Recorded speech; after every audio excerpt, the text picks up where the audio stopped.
Salam, hi and welcome to the Thermomix channel. I'm Ayu and today I'll be showing you how to use the latest blade peeler cover. Very easy.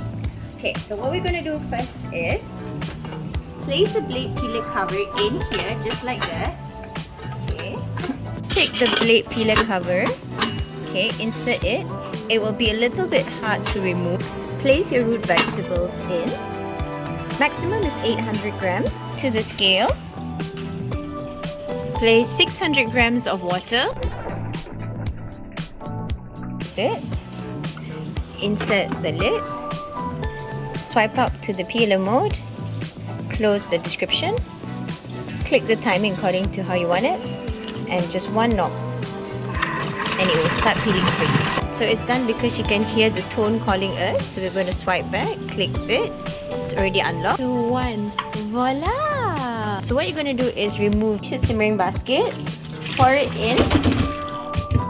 Okay. Just look at that potatoes. How clean it is.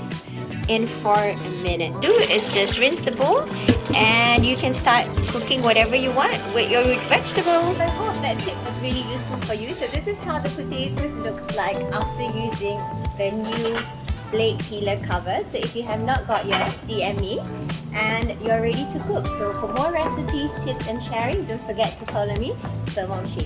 Have a wonderful week. Salam and see you.